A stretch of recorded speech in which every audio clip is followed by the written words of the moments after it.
RSSB द्वारा जो level session का जो पेपर 9 से लेकर 12 तक के बीच में होने वाला है, उस पेपर के बारे में आज आपको बहुत ही अच्छी बात बताने वाला हूं। जैसे कि आपको पता है कि सिलेबस के अंदर जीके जीएस और ओनली फॉर ज्योग्राफी के बारे में या फिर साइंस के बारे में या फिर एग्रीकल्चर के बारे में आपको बताया जाएगा। उसी अकॉर्डिंग ही आपके पेपर बन के आएगा और उसी अकॉर्डिंग आपको 1/3 कटौती के हिसाब से ही पेपर सॉल्व करना है। कईयों का ये मानना होता है कि कम पोस्ट के वजह से होने के कारण अपन जो पेपर फिलअप करेंगे उसमें आंसर फिलअप करेंगे तो उसके अंदर क्या नाम से अपन जो आएगा अपन वो पूरे कर देंगे तो आंसर आ जाएगा। पर ऐसा कुछ ही नहीं है। कटौती की अगर मान लो आपने नहीं देखा कि भाई मान लो 1 नंबर 3 बटा कटौती है तो उसके अकॉर्डिंग वो पेपर करके तो आ जाएंगे और पर मार्क्स भी आ जाएंगे। लेकिन जो कटौती के रूप में मान लो 50 नंबर का जो पेपर होता है ज्योग्राफी का, उसमें अगर मान लो 40 सही है और 10 गलत कर दिए तो 10 के तो कुल मिला के 20 नंबर कटेंगे और 40 में से अगर आपने 20 गलत कर दिए तो 20 के भी वो कुल कटेंगे और 30 के हिसाब से 30 दूनी 60 और जो आपने 20 गलत किए उसके 1/3 के हिसाब से 10 नंबर कट जाएंगे। ऐसे कुल मिला के 50 में से ओनली फॉर आपके 10 नंबर ही आएंगे। इसके अकॉर्डिंग आपको सबसे इंपॉर्टेंट आपके जीके जीएस पे पूरा फोकस करना है। अभी रिवीजन के रूप में मैं आपको कुछ ऐसी बातें बताने वाला हूँ जो आपके लिए सोल्व पेपर में बहुत ही कामदायक रहेगा और मैं आप जो पेपर बताने वाला हूँ उसमें आपको बहुत ही फोकस करके देखना है। चलिए,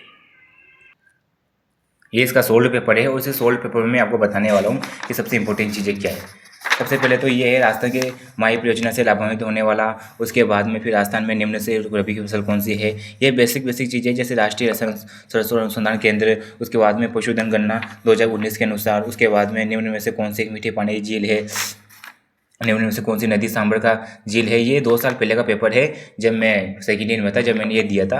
अभी ये आपके बहुत ही काम आने वाला है। फिर इसके बाद में निम्न में से कौन सी जयपुर झील में होकर प्रभावित होती है। फिर इसके बाद में ये है कि राजस्थान की झीलों में से किसकी सीमा पाकिस्तान से नहीं लगती। ऐसे बेसिक चीज़ें आपसे पूछी जाएगी और इन बेसिक चीज़ों के अकॉर्डिंग ही जैसे रावत भाटा आणविक ऊर्जा संयंत्र निम्न में से किस जिले में स्थित है। एडिशनल राजस्थान के जलवायु क्षेत्रों में से है। राजस्थान में लाल लोबो मृदा पाई जाती है। निम्न में से वह कौन सा जिला जिस नदी संगम का होता है। कुराली नदी का संबंध निम्न में से राजस्थान में किस जिले में है। विश्व जैव विविधता किस दिवस को मनाया जाता है। प्रोजेक्ट टाइगर वर्ष कुछ सन को मनाया जाता है, आरंभ किया गया है। राजस्थान में सोनम चतुर्भुज निम्न में से किस शहर से निकला है। उसके बाद में राजा अजमल लोग किस लोक देवता के पिता थे। उसके बाद राजस्थान जिले में स्थित मोलेला गांव किस लोक कला के लिए विख्यात है। उसके जयपुर क्षेत्र कला शैली की विशेष प्रगति किस शासक के काल को माना जाता है। हाड़ौती सेवा संघ का संस्थापक कौन था। 1857 के विद्रोह के समय मेवाड़ का पॉलिटिकल एजेंट कौन था। उसके बाद में मारवाड़ किसान सभा का प्रथम अध्यक्ष कौन था। उसके बाद में 1743 में सवाई जयसिंह की मृत्यु के बाद जयपुर की गद्दी पर कौन आसीन हुआ था। मेवाड़ के किस महाराणा ने अजमेरी दरगाह के लिए 4 गांव अनुदान में किए थे। मुगलों से निरंतर संघर्ष में रहने वाले जोधपुर के शासक का नाम बताइए। सिरोही का राजस्थान में विलय कब हुआ था। उसके बाद में संयुक्त राजस्थान का प्रधानमंत्री कौन नियुक्त हुआ था। सुशीला और भगवती का संबंध किस प्रजामंडल से था। उसके बाद में सीतापुरी आदिवासियों का मेला किस जिले में से हुआ था। सचिया माता मंदिर, सूर्य मंदिर और हरिहर मंदिर कहाँ स्थित है। सहेलियों की बाड़ी की राजस्थान के किस शहर में स्थित है।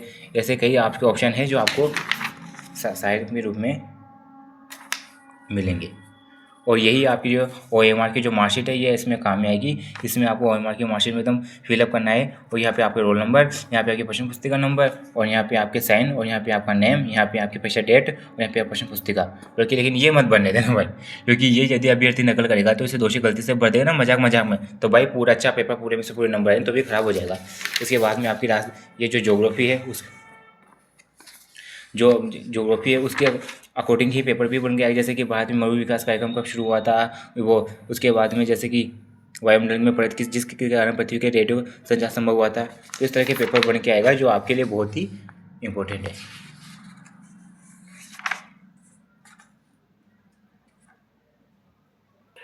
इसी के साथ अगर आपको पेपर पसंद है तो फॉलो कीजिए, लाइक कीजिए, सब्सक्राइब कीजिए और उसके साथ में आपको और ऐसी वीडियो पसंद है तो वीडियो को शेयर कीजिए।